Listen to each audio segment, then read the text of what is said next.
Assalamualaikum warahmatullahi wabarakatuh. Bagaimana kabarnya anak-anak? Tentunya kalian masih tetap semangat belajar meskipun kita dalam suasana pandemi COVID-19. Anak-anakku yang ibu banggakan, ada pepatah yang mengatakan tak kenal maka tak sayang. Maka ibu akan memperkenalkan diri terlebih dahulu. Nama ibu Erni Sri Ratnawati dan biasa dipanggil dengan Bu Erni. Anak-anakku yang ibu banggakan, pada pertemuan dari yang pertama ini kita akan membahas bab pertama, yaitu materi tentang teks berita.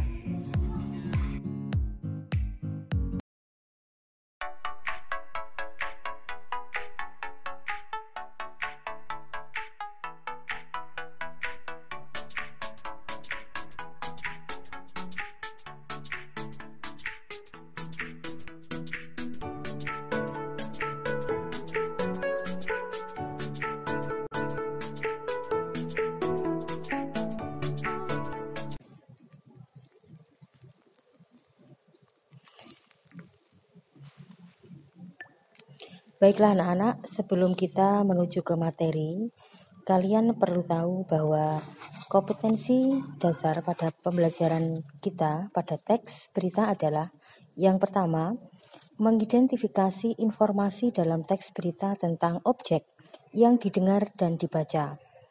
Kedua, menyimpulkan isi teks berita tentang objek yang didengar dan dibaca. Berikutnya tujuan pembelajaran.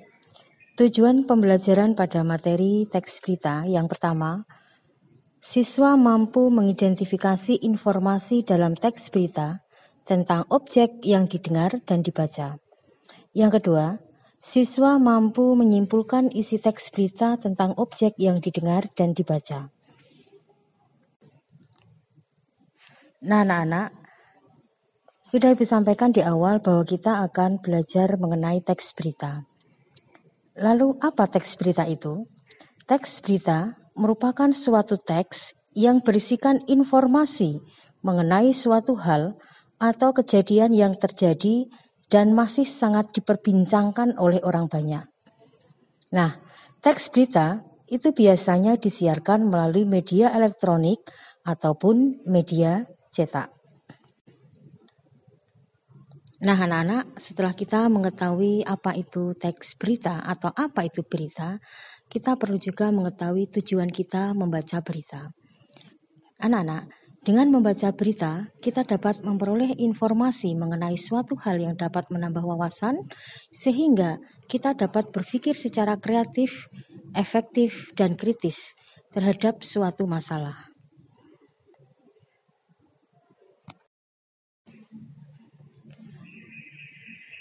Selanjutnya adalah unsur-unsur berita. Unsur-unsur berita itu terdiri dari 5W1H. What, apa, who, siapa, where, di mana, when, kapan, why, mengapa, dan how, bagaimana. Nah, itulah unsur-unsur teks berita anak-anak.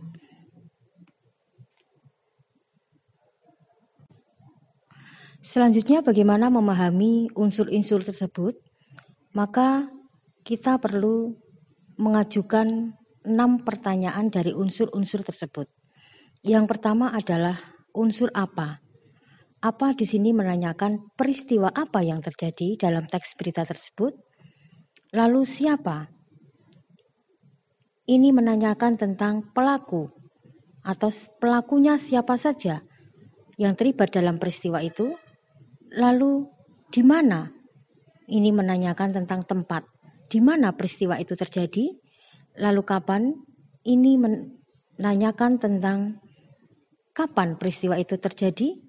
Lalu mengapa? Ini adalah alasan mengapa peristiwa itu terjadi, dan bagaimana? Ini adalah menanyakan proses bagaimana peristiwa itu terjadi. Nah, itu adalah unsur-unsur teks berita, di mana sebuah teks berita terbentuk dari ke-6 unsur-unsur tersebut.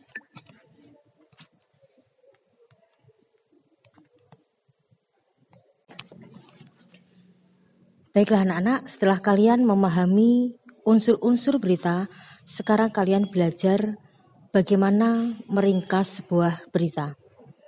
Meringkas sebuah berita itu dapat dilakukan dengan beberapa langkah anak-anak.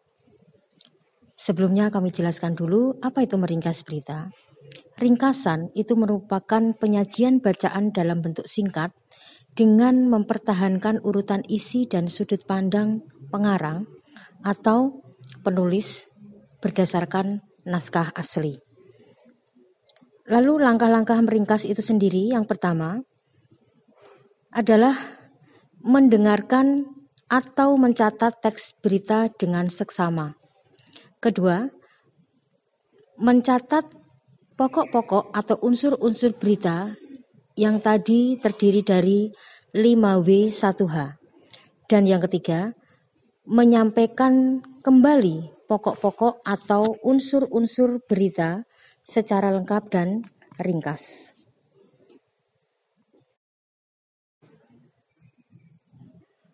Selanjutnya anak-anak, setelah kalian memahami bagaimana meringkas sebuah berita, sekarang kalian akan belajar bagaimana menyimpulkan isi berita.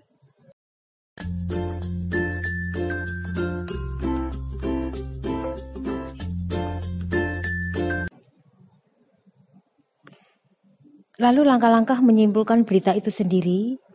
Yang pertama, menyimak berita dengan seksama.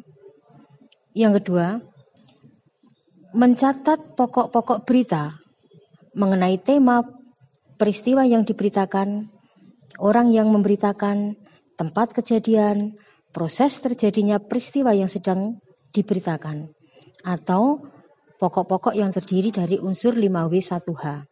Yang ketiga, membuat simpulan berita dengan cara menyusun pokok-pokok berita kemudian disusun dalam kalimat berita.